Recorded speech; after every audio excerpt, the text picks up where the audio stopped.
از صبح یه انرژی عجیبی داره منو صدا میکنه. انگار امروز یه پیامی هست که مستقیما باید به تو برسه، مثل یه نجوا از طرف جهان. بیا ببینیم کارتا چی برات کنار گذاشتن. قبل از اینکه کارت‌ها انتخاب بشن، یه لحظه چشماتو آروم ببند، یه نیت بکن، همون چیزی که این روزها توی دلت سنگینی میکنه. ماه وقتی میاد یعنی یه چیزی توی دلت مدام در میزنه، یه احساسی که خودت هم نمیدونی از کجا اومده ولی نمیذاره راحت باشه. ماه میگه تو الان وسط یه جاده مه آلودی، نه میبینی آخرش کجاست، نه حتی مطمئنی داری درست میری. ولی همینقدر بدون، اونی که فکر میکنی ابهامه در واقع داره تو رو به حقیقت نزدیکتر میکنه. این روزا شاید یه ذره گیج باشی، یه حرف نصفه، یه رفتار عجیب، یه احساس که نمیدونی خوشحالت میکنه یا میترسونه.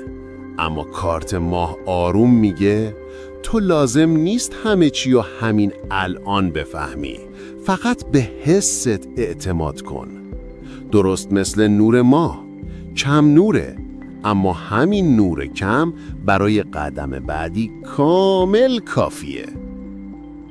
شمشیرها وقتی میان یعنی تو خیلی وقت بود یه تصمیمی رو تو دلت نگه داشته بودی، اما یا میترسیدی، یا نمیدونستی وقتشه، یا فکر میکردی هنوز آمادگیشو نداری. ولی کارت شمشیر میگه ببین تو از چیزی که فکر میکنی قوی تری. این کارت میاد که یه جور تلنگر بهت بزنه. وقتشه یه چیزی رو تموم کنی، یه چیزی رو روشن کنی. هر چی باشه، یه رابطه مبهم، یه فکر آزاردهنده، یه کار نیمه کاره، یه ترس قدیمی، دیگه وقتشه که از ذهنت بیرونش بیاری و باهاش روبروشی. شمشیر یعنی وضوح، جرأت، اون لحظه‌ای که با خودت میگی دیگه بسه. از همینجا همه چی شروع میشه. وقتی یه نه واقعی میگی، وقتی یه آره قاطع میدی، وقتی بالاخره تصمیمتو میگیری، یه انرژی تازه وارد زندگیت میشه. اگه این فال یه ذره دلت رو روشن کرد، پس اجازه بده نورش ادامه پیدا کنه.